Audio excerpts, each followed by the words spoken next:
dar continuidade à série Cartas de Apocalipse. Nós vamos ler hoje Apocalipse 2, do 8 ao 11. Amém? Abra a sua Bíblia, lá em Apocalipse 2, do 8 ao 11. Aleluia, glória a Deus. Aleluia, Senhor, glórias a Ti, Senhor. Amém, queridos? Como é bom estarmos aqui, né? Mais uma vez na presença do Senhor. Não existe melhor lugar para estar. Não existe uma presença tão gloriosa, tão majestosa, uma presença tão querida e tão desejada como a presença do nosso Deus. Amém? Que essa noite possa ser uma noite tremenda, que o Senhor possa falar grandemente aos nossos corações, que seja uma noite realmente de céus abertos, em nome de Jesus. Glória a Deus. Vamos ler. Versículo 8. Ao anjo da igreja em Esmirna, escreve: Isto diz o primeiro e o último, que foi morto e reviveu.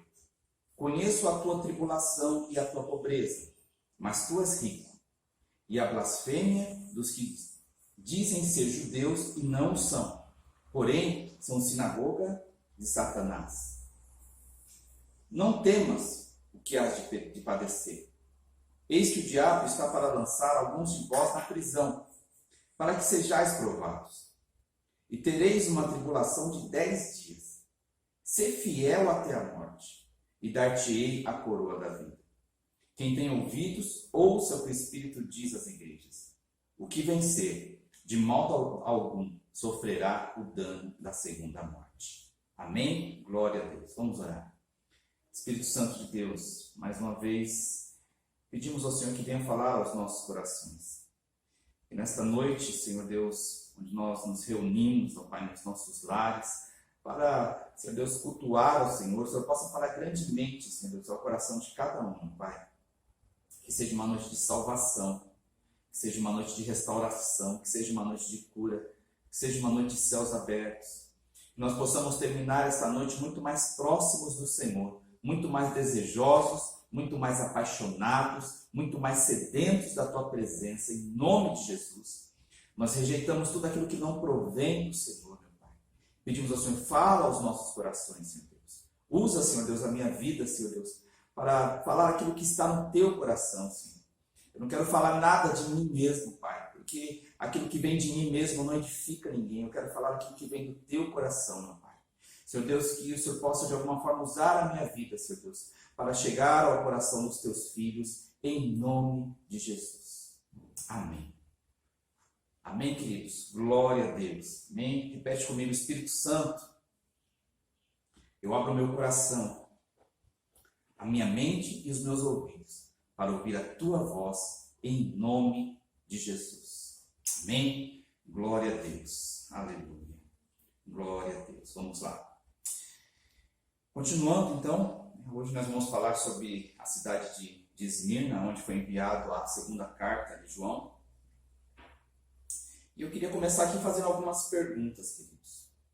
Até onde você está disposto a ir por amor a Cristo? Até onde você está disposto a ir por amor a Cristo? Até onde? Você já chegou para parar um minuto para pensar sobre isso? Até onde você está disposto a ir? Uma outra pergunta. Você é fiel a Cristo e a sua palavra? Você é fiel verdadeiramente ao Senhor, à palavra do Senhor?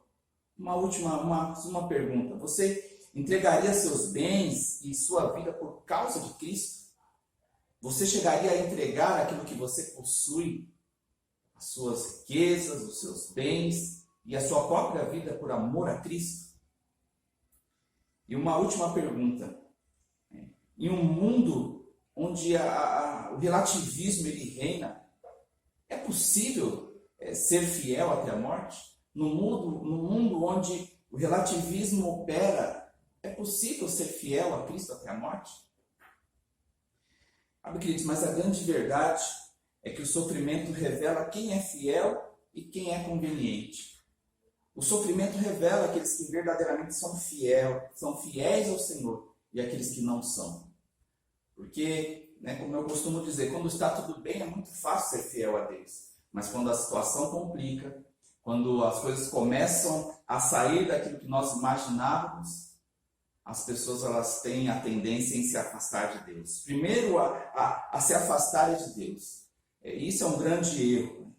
Então, Esmirna, ela foi uma igreja sofredora, foi uma igreja perseguida, foi uma igreja pobre, ela foi caluniada, ela foi aprisionada, ela enfrentou ali a própria morte. Mas uma coisa ela fez, queridos, continuou fiel a Cristo. Ela continuou fiel, mesmo em meio a tudo aquilo que ela estava vivendo, mesmo em meio a toda aquela situação que ela vivia, ela continuou fiel ao Senhor. Por isso, o Senhor elogia, né? O autor da vida elogia. Então, assim, sabe, queridos, no mundo no qual nós vivemos hoje, muitos poucos estão dispostos realmente a viver o verdadeiro cristianismo. Muitos poucos estão dispostos a morrer por Cristo. Quando nós olhamos a igreja hoje, nós vimos, apesar de ter tantos se denominando cristãos, mas infelizmente são poucos aqueles que conseguem realmente transparecer isso, conseguem se sacrificar por Cristo. Mas é uma busca tão grande pelos bens materiais, por felicidade, busca tão grande pelas coisas que o mundo oferece, que isso acaba sufocando a palavra, que muitas vezes vai ao coração das pessoas. E eles acabam buscando mais as coisas dessa terra do que as coisas celestiais. E isso é um grande problema que nós vivemos hoje em dia. É uma igreja que precisa ser reavivada, uma igreja que precisa realmente ser tocada com o poder do Espírito Santo, mas está tão preocupada com outras coisas que acaba não buscando como deveria buscar. E acaba não pagando o preço. Mas vamos lá. Então, Esmirna, querida, era uma igreja pobre numa cidade extremamente rica. Então, essa cidade era a mais bela da Ásia Menor. Era considerada o ornamento, né, a coroa e a flor da Ásia. Era uma cidade muito linda, uma cidade comercial, onde ficava ali o principal porto da Ásia.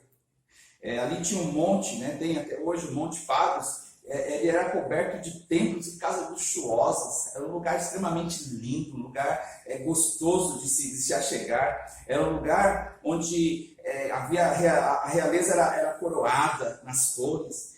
Tinha uma arquitetura magnífica. Era uma cidade realmente fantástica. E ali tinha templos dedicados a Cibele, Zeus, Apolo, Afrodite. Sabe, queridos?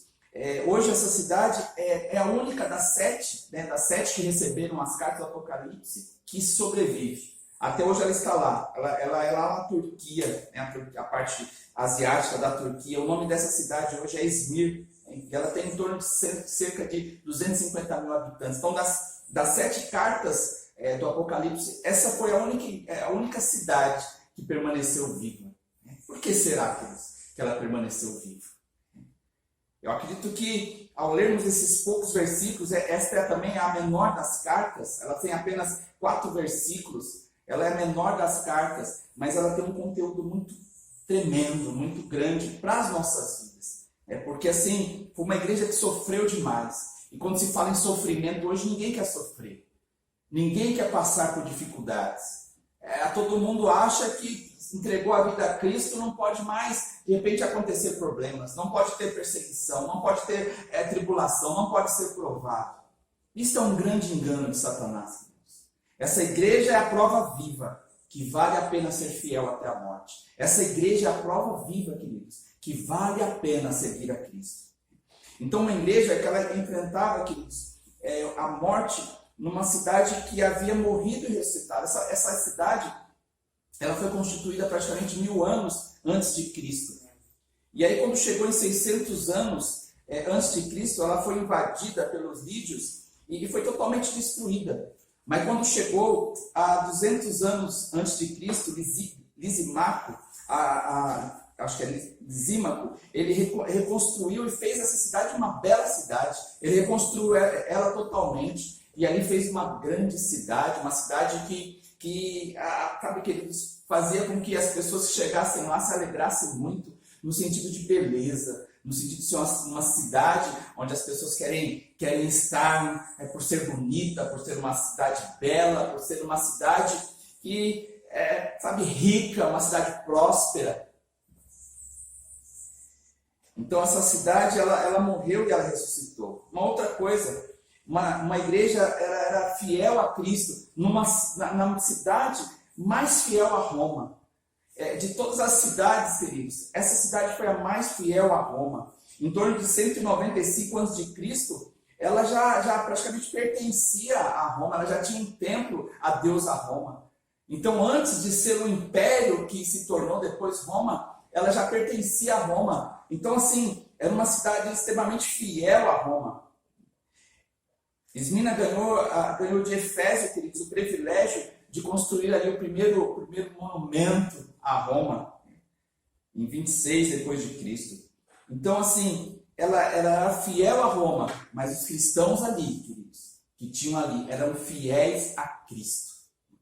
Uma outra coisa dessa igreja, queridos, uma igreja vitoriosa na cidade dos jogos, os jogos ali atléticos, como se fosse os Jogos Olímpicos. Então, é uma cidade que todos os anos ela tinha Jogos Olímpicos, então ela era bem famosa, muitas pessoas iam até lá para competir, outras iam para assistir. Então, ser cristão, queridos, presta atenção nisso, ser cristão em Esmirna não era brincadeira, não era fácil. Uma igreja pobre, uma igreja caluniada, uma igreja perseguida, ela era provada. Não era fácil ser cristão lá. Hoje, queridos, é muito fácil ser cristão no Brasil. É fácil. Ser cristão no Brasil é muito fácil. É como se fosse uma moda, né? Todo mundo se diz cristão. Todo mundo, você vai lá, o famoso se converte, aí fala que é cristão, daqui a pouco já está gravando música, já mesmo fazendo um monte de coisa errada. Vemos tantas pessoas fazendo isso, jogador de futebol cristão, essas pessoas famosas, tantas pessoas famosas falando que é cristão, e faz aquilo que quer e continua na sua vida. Muitas vezes não há transformação, lógico que não são todos, mas infelizmente não há transformação em muitos. Então, assim, no Brasil é muito fácil falar que é cristão. É muito fácil dizer, eu sou evangélico. Não tem perseguição aqui. Muitos reclamam, eu estou sendo perseguido. Não está nada, queridos. Aqui no Brasil, que perseguição que há? Quem persegue? Quem de vez em nunca alguém se levanta para fazer algo, ou para dizer algo. Mas assim, que perseguição que nós temos?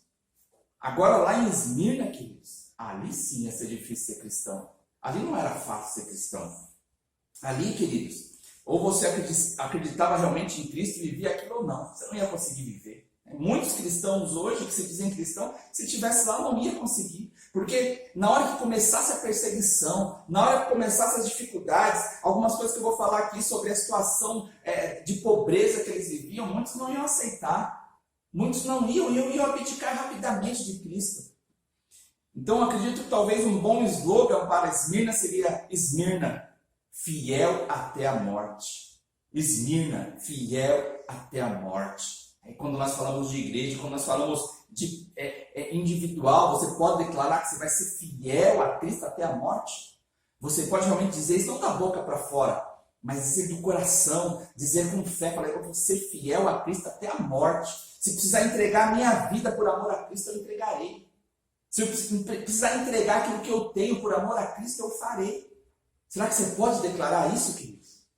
Então, a fidelidade é um princípio básico na vida cristã. Se você não é fiel a Deus, se você não é fiel à palavra de Deus, queridos, não pode se dizer cristão. Não pode se dizer que você ama a Deus, porque se você ama a Deus, você vai obedecê-lo. Se você ama a Deus, você vai querer servi-lo. Se você ama a Deus, você vai querer honrá-lo. Então, é muito oba-oba. Não, eu sou cristão, eu amo a Deus, mas não querem servir, não querem se entregar, não abdicam de nada para poder se entregar a Cristo. Se tivesse uma perseguição aqui no Brasil hoje, realmente ia separar o joio do trigo. Muita palha ia ser queimada, querido. Muita palha ia ser queimada. Porque muitos falam da boca para fora. Então, um dos principais princípios, queridos, da vida cristã é justamente essa fidelidade. Só que muitos quebram esse voto. Não são fiel a Deus, não são fiel à sua palavra.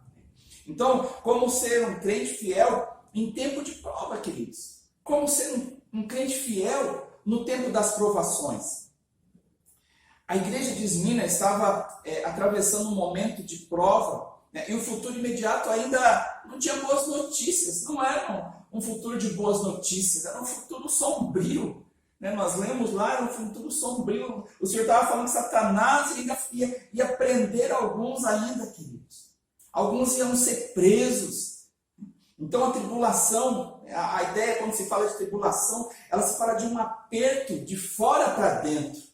É algo que eles estavam sendo esmagados por tudo aquilo que estava acontecendo com ele. A igreja estava sendo espremida, queridos, como se fosse um rolo.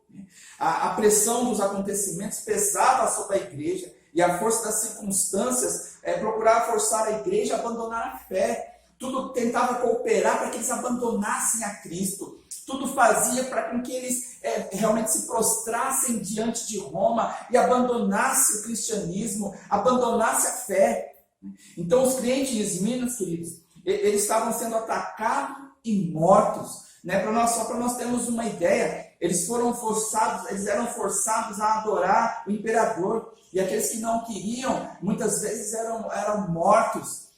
De uma única vez, lá do alto do Monte Pagos, 1.200 crentes, queridos, eles foram jogados. Uma outra vez, outros 800 foram lançados de lá. Entende?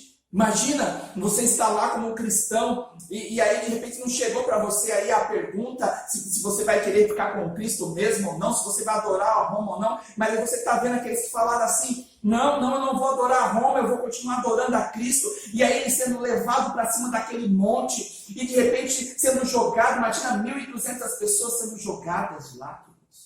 Imagina você estar lá embaixo olhando aquele monte de pessoa caindo. E você lá com o coração apertado, e aí você tem aquela grande pergunta, e agora, o que é que eu faço? Continuo seguindo a Cristo? Continuo servindo a Cristo? Continuo ouvindo a palavra e obedecendo a palavra? Ou eu me prostro diante de Roma? Ou eu me prostro diante desses homens? O que é que eu faço? O que você faria, queridos? Eu sei que a grande maioria de nós vai falar assim, não, eu jamais faria isso, jamais. Mas será que não abandonaria o cristianismo?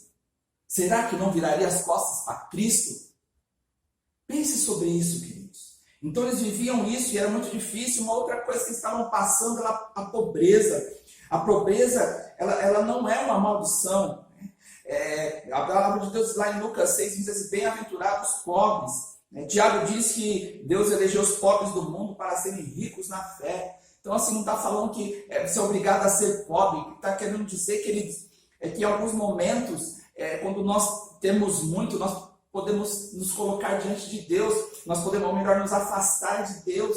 Muitas vezes, as pessoas ricas, elas acabam abandonando. Não foi isso que aconteceu com a Europa, né? Sempre estou falando aqui sobre isso. Eles enriqueceram tanto, e agora onde está Deus? Igrejas, muitas vezes, que estão lá na Europa, que vai ter culto uma vez por mês, a cada 2 meses, um culto. Então, assim, queridos, muitas vezes Deus não permite que nós venhamos a enriquecer para que o nosso coração não seja roubado.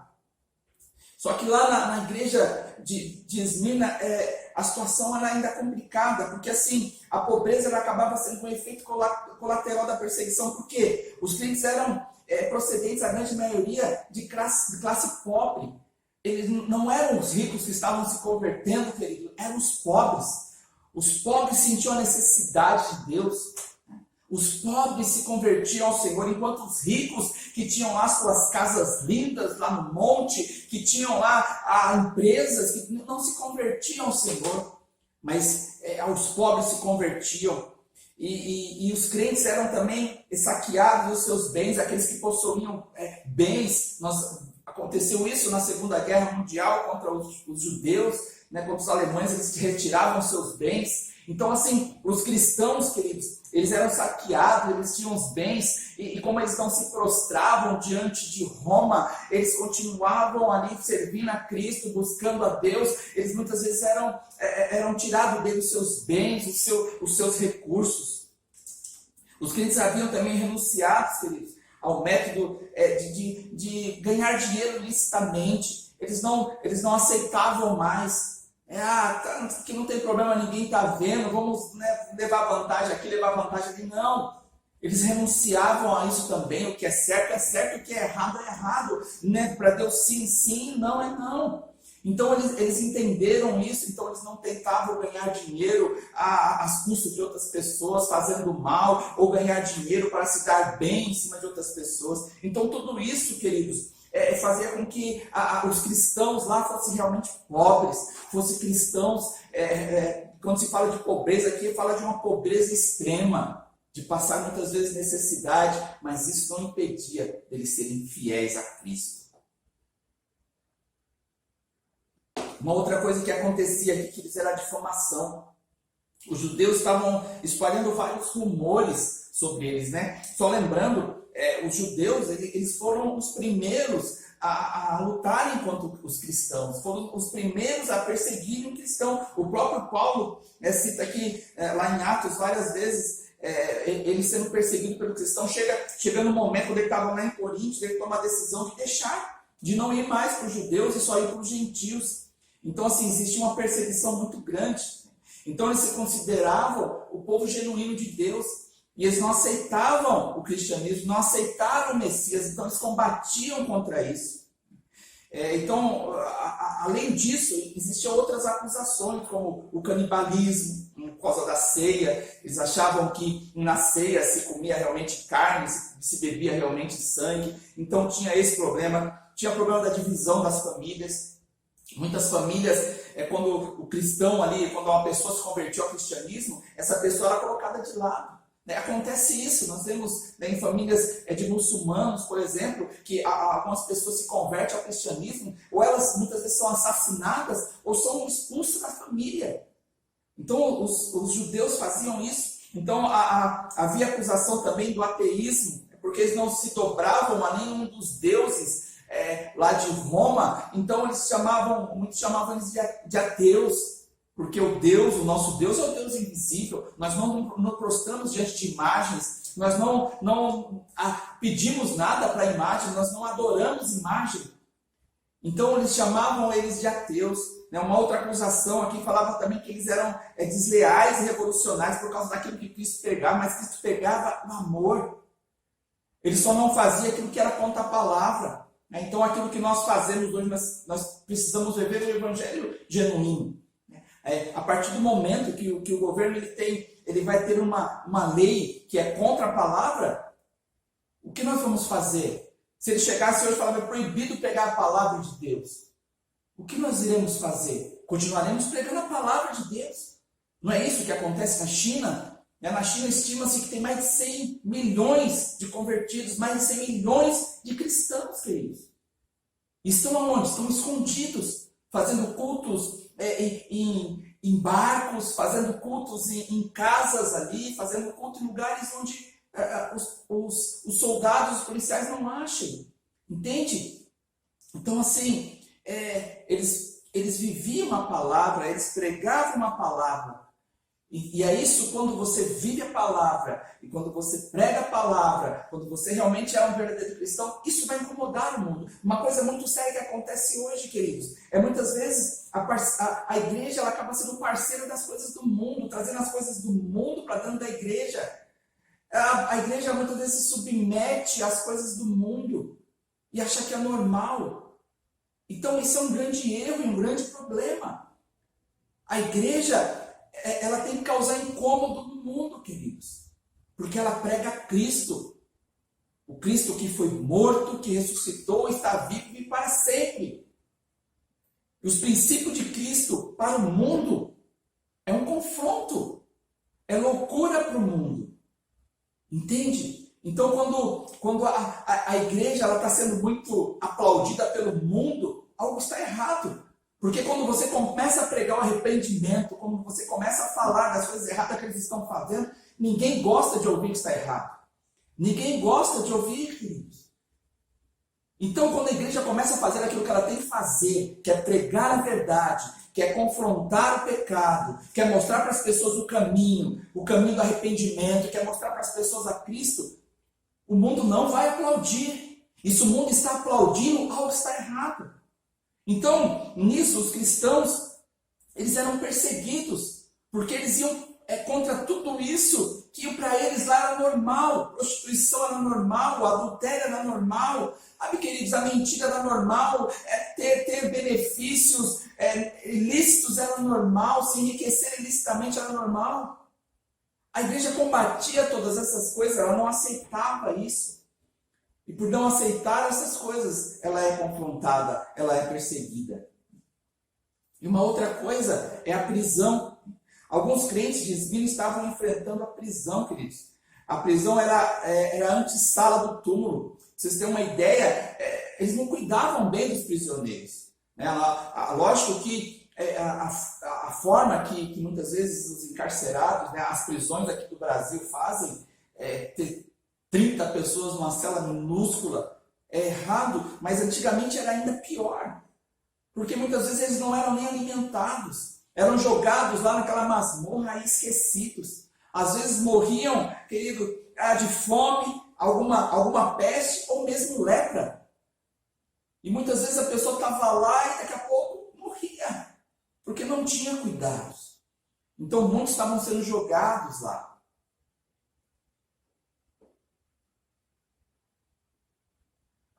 Então isso tudo, queridos, dá para nós imaginarmos o quão difícil era ser cristão em Esmirna.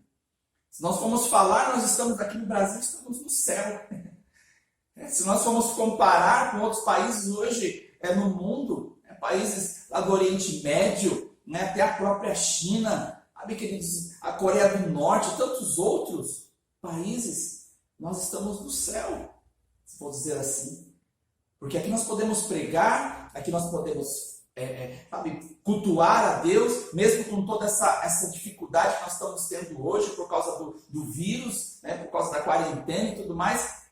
Mas ainda assim, queridos, você pode estar na sua casa adorando a Deus, você pode sair na sua casa, de repente a maioria já voltou ao trabalho, você sair da sua casa lá e louvar a Deus na rua, colocar um louvor, adorar a Deus, falar de Jesus para os seus vizinhos, falar de Jesus para os seus amigos.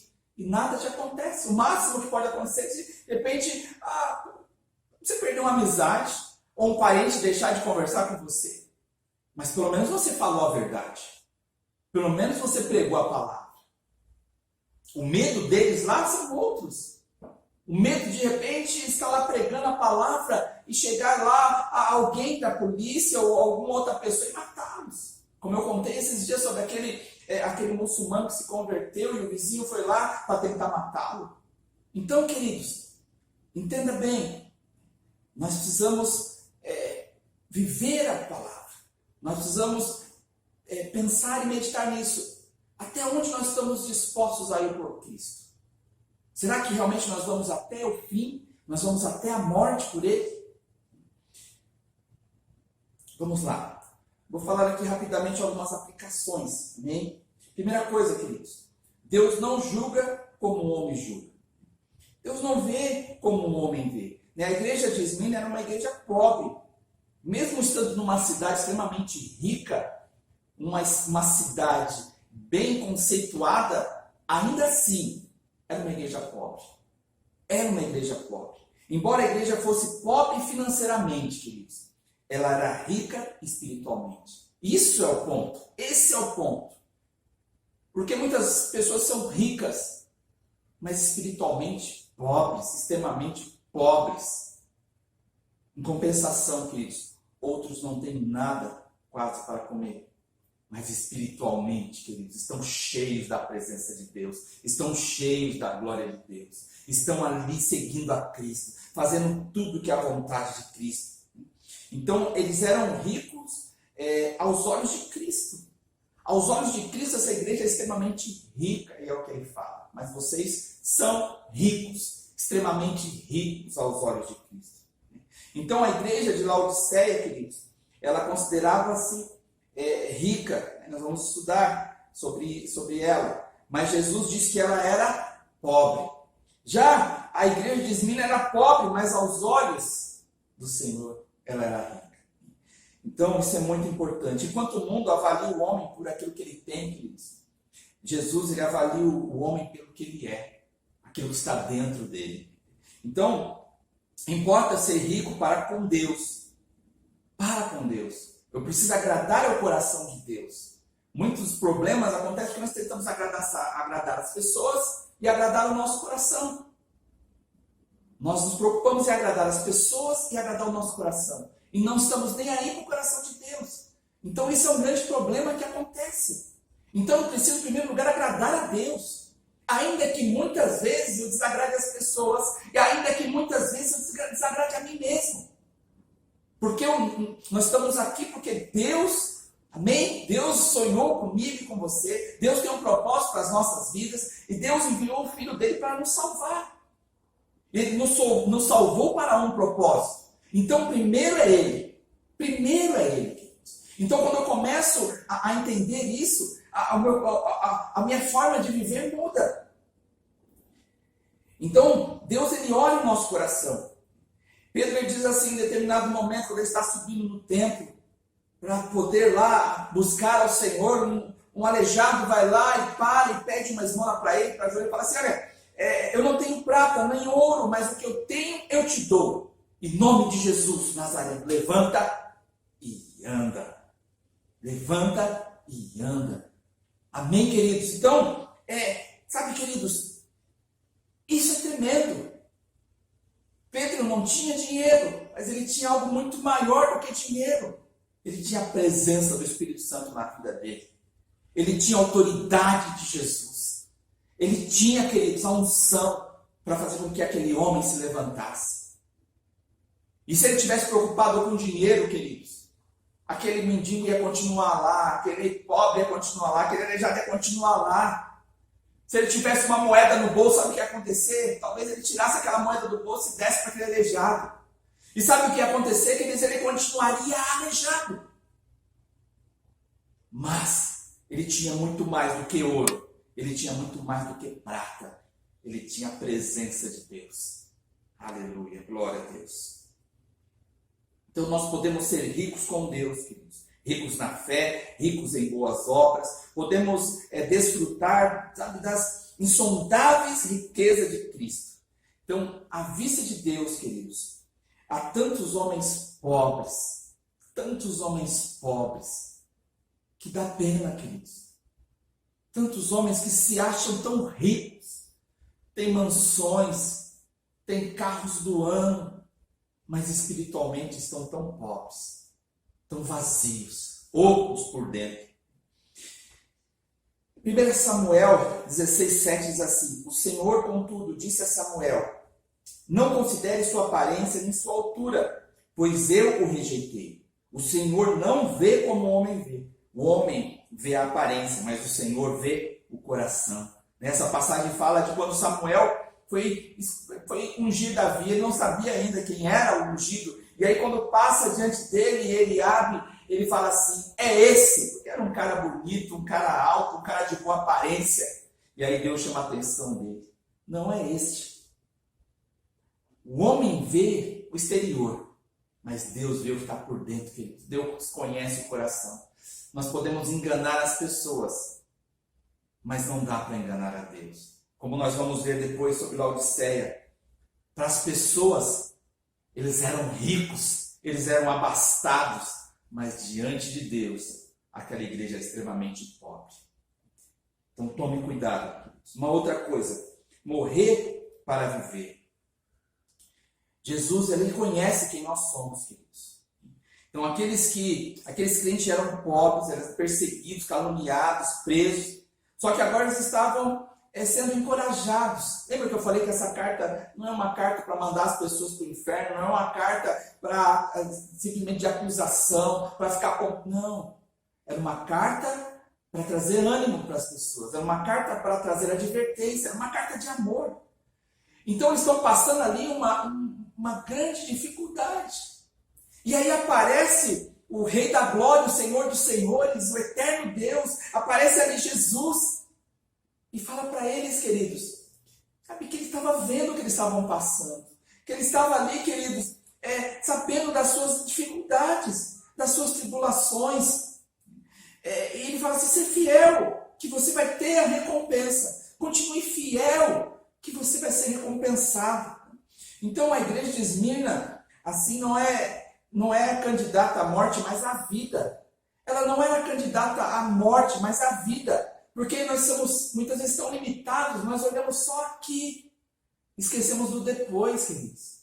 E o que importa para nós é a eternidade. Mas aquilo que nós fazemos aqui vai falar para onde nós vamos. Então o Senhor está falando para eles, aqueles que, é como se fosse assim, o sofrimento que vocês estão tendo, vai valer a pena. Vai valer a pena. Vai valer a pena. Então não desista. Fique firme. Eu estou vendo tudo que vocês estão passando. Então a cidade de Esmina, como eu disse já, ela era fiel a Roma. Mas os crentes, queridos, são chamados a ser fiéis a Jesus. A ser fiéis a Jesus, ao primeiro e o único. Amém? Ao primeiro e o último. Somos chamados a sermos fiéis até as últimas consequências. Fiéis até a morte. Eu queria contar aqui uma história rapidamente do bispo da igreja, chamado Policarpo. Ele era discípulo de João. Ele foi martirizado em 25/2 de 155 depois de Cristo. Um homem de Deus, fiel. Ele foi ameaçado com o fogo. Ele respondeu para o procônsul o seguinte, ele disse assim: tu me ameaças com fogo que queima por 1 hora e depois de um pouco se apaga. Mas tu és ignorante a respeito do fogo do juízo vindouro e do castigo eterno, reservado para os maus. Mas, por que te demoras? Faze logo o que queres. Por que, queridos? Ele estava certo que ele ia para a glória. Ele estava certo que aquele momento que ele estava passando, que tudo aquilo que ele passou no decorrer de sua vida ia compensar, ia valer a pena. Ele ia saber, ele foi fiel ao Senhor. Ele foi fiel ao Senhor e naquele momento ele não estava nem aí se iam tacar fogo nele ou não. Ele não estava nem aí. Eu morro, mas morro por Cristo. E eu sei para onde eu vou. E aí, queridos, uma outra coisa que ele disse, né? Então, ele foi queimado vivo ali, né? Ele foi forçado a blasfemar, mas quando ele foi forçado a blasfemar, antes de ser queimado, ele disse assim: eu sirvo há 86 anos, e ele sempre me fez bem. Como posso blasfemar contra meu Salvador e Senhor que me salvou? Então, ele foi um testemunho de vida, queridos. Os inimigos ficaram furiosos. E aí foram amarrar, né? Dizem, conta-se que foram amarrá-lo. Ele falou: não precisa me amarrar. O Senhor ele vai me sustentar aqui, ele vai estar aqui comigo. E aí então ele não foi amarrado, fazem lá a fogueira e dizem que, existem alguns escritos que dizem que aquela fogueira queimava, e ele não pegava fogo, ele não se queimava, e ele estava ali alegre, ele estava ali cantando, ele estava ali orando ao Senhor. Então, um dos homens ali veio então e perfurou ele, matou ele, porque ele não estava pegando fogo. O que eu quero dizer com isso, queridos? Ser fiel até a morte é não abdicar das coisas de Deus, é não abrir mão daquilo que o Senhor falou, não. É não abrir mão dos princípios cristãos, é não abrir mão de Cristo. É continuar fiel e fiel até a morte. Então seja fiel a Jesus, ainda que isso lhe custe o seu namoro, ainda que isso lhe custe o seu emprego, ainda que isso lhe custe o seu sucesso na vida, ainda que isso lhe custe até a própria vida. Seja fiel, ainda que isso lhe custe tudo. Ainda que de repente aquilo que você tenha hoje, amanhã não tenha mais. Continue fiel. Continue fiel. A Bíblia diz que todo aquele que quiser viver piedosamente em Cristo será perseguido. Não tem jeito, queridos. Se você quiser realmente ser fiel, você vai ser perseguido. Mesmo aqui no Brasil, muitas pessoas não vão gostar daquilo que você vai falar. Muitas pessoas não vão gostar das suas atitudes. Muitas pessoas não vão gostar, muitas vezes, quando você se levantar e falar que aquilo que o cara está fazendo é errado. Muitas pessoas não vão gostar quando elas te convidarem para participar de algum esquema ilícito e você dizer assim, não. Muitos não vão gostar. Mas o que importa é que Deus está vendo. O que importa é que Deus está olhando para você. O que importa é que lá no céu você está agradando o coração de Deus. Então aqueles que forem fiéis no pouco serão recebidos pelo Senhor com honras. Ele diz assim, bom bom está servo bom e fiel. Foste fiel no pouco, sobre o monte te colocarei. Entra no gozo do teu Senhor. Esse é o momento que nós esperamos. Esse é o momento que todo cristão espera. Quando o Senhor olhar para nós, você chegar lá no reino de glória, você chegar lá diante do Senhor e Ele te chamar servo bom e fiel. Entra no gozo do teu Senhor, aleluia.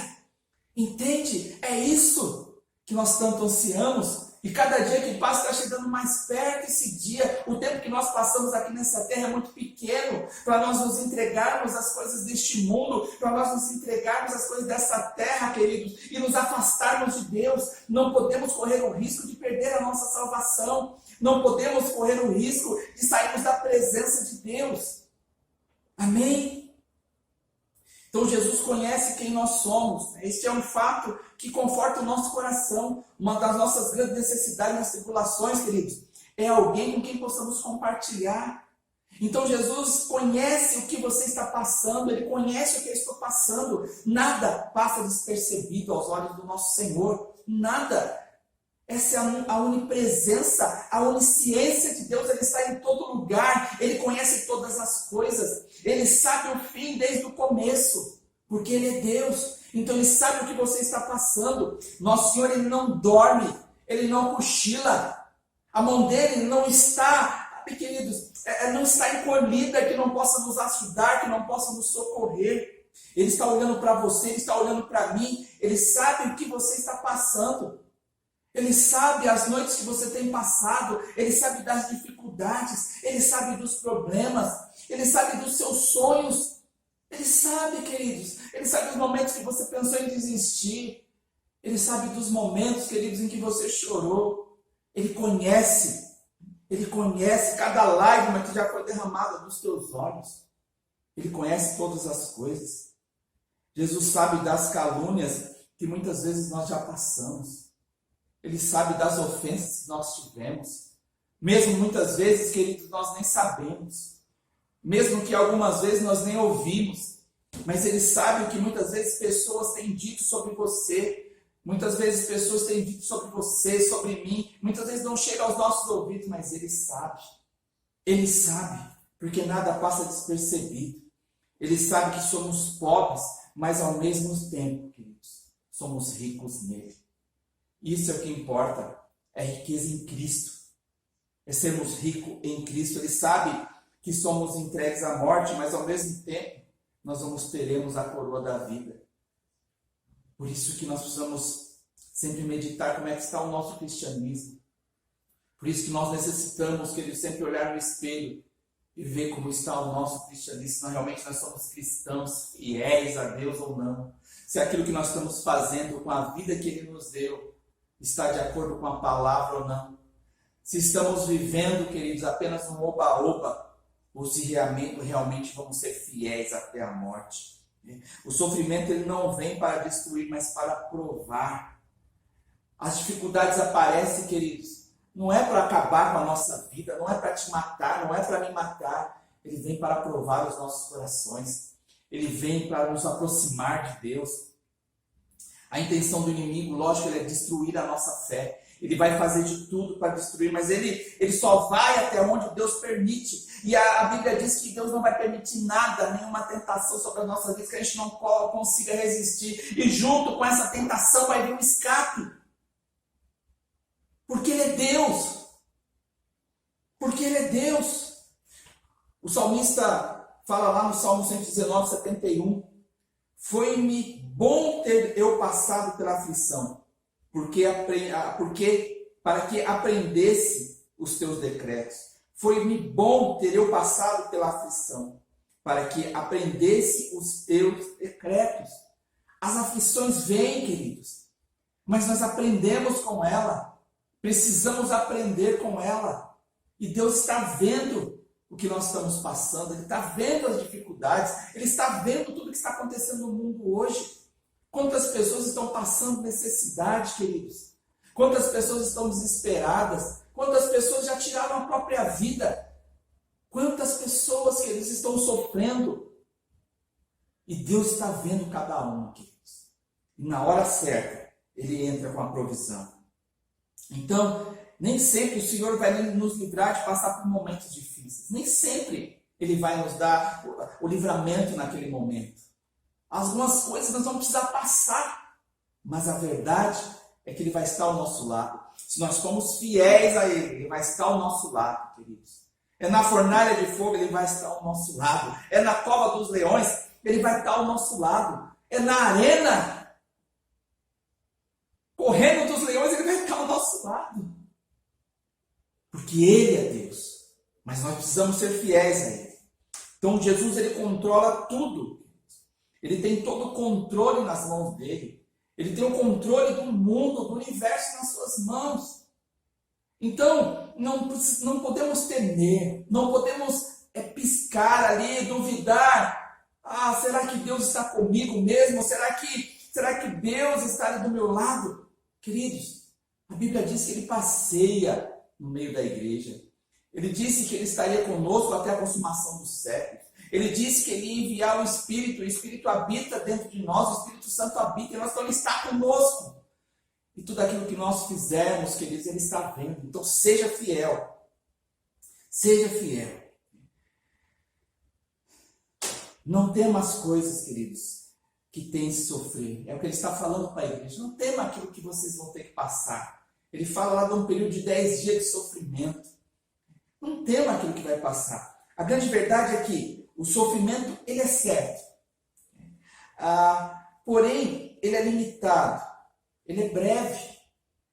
Ele tem um limite. Não somente um limite de tempo, mas ele tem um limite dado ao próprio Deus. Só vai até aquele ponto. Mas que isso eu não vou permitir, porque o meu filho não vai aguentar. Entende? Então existe um limite. Então existe um tempo. Então todos nós vamos passar por sofrimentos na vida. Ele vai ter um limite e também ele vai ser breve. Ele vai passar rápido. Em 2 Coríntios 4,17 diz assim: porque a nossa leve e momentânea tribulação produz para nós um peso eterno de glória muito excelente. Então, essa pequena e momentânea tribulação, queridos, comparado à glória que receberemos, não é nada. Talvez você esteja passando por sofrimentos, talvez você esteja passando por dificuldades. Quer dizer para você, não perca a cabeça, continue fiel. Continue fiel. O tempo que nós passamos aqui na terra não dá nem para comparar com o período que nós vamos estar lá na glória com o Senhor. O que é a eternidade, querido? Comparado a 70 anos de vida, a 80 anos de vida. O que é? O que é a eternidade? Comparado a esses pouquinhos de anos que vivemos nessa terra. Então seja fiel nos poucos anos que você tem aqui na terra, que você vai ter a sua compensação lá no céu. Então o seu cristão, querido, ele não aguenta as dificuldades quando aparece como saúde, finanças, relacionamento. Como ele vai poder morrer por Cristo? Se ele não aguenta as dificuldades que aparecem muitas vezes lá de um médico ou de pessoas à nossa volta, como ele vai conseguir ser fiel até a morte? Como ele vai conseguir, queridos, de repente se for lá confrontado ou você nega Cristo ou morre, o que ele vai fazer? Pense nisso. Então tudo nessa terra é passageiro. É melhor o sofrimento agora, queridos, que é momentâneo, e ir para a glória, do que viver a vida inteira aqui de alegria, de bonança, né? Tudo aquilo que o mundo pode nos oferecer, e ir para o inferno. Então é muito melhor, queridos, muitas vezes passarmos por problemas aqui, tribulações aqui, que são momentâneas, sabe, queridos, que vai nos ensinar, que vai nos colocar mais perto de Deus, do que vivemos aqui uma alegria extrema, do que vivemos aqui fortuna, do que temos os melhores carros, as melhores casas, e para o inferno. Porque depois nós não vamos poder levar nada dessas coisas. E última coisa, Jesus, querido, ele já venceu por nós. Ele já venceu todas essas coisas. E ele pode nos ajudar. Ele já esteve aqui como homem. Ele passou por essas tribulações. Ele passou por tudo isso que de repente você está passando. E coisas muito maiores ainda. Ele passou, ele venceu. E se ele venceu, eu e você podemos vencer também. Podemos vencer também, queridos. Então Jesus enfrentou tribulação, a Bíblia fala que ele foi homem de dores, ele sofreu muito, ele padeceu, ele foi pressionado pelo inferno, ele carregou sobre si os nossos pecados, ele suava gotas de sangue. Ele suportou pobreza, a Bíblia diz que ele não tinha onde reclinar a cabeça. Ele foi caluniado, ele foi chamado de beberrão, foi chamado de impostor, foi chamado de blasfemo, foi chamado de possesso, ele foi preso, ele foi açoitado, ele foi cuspido, ele foi pregado numa cruz.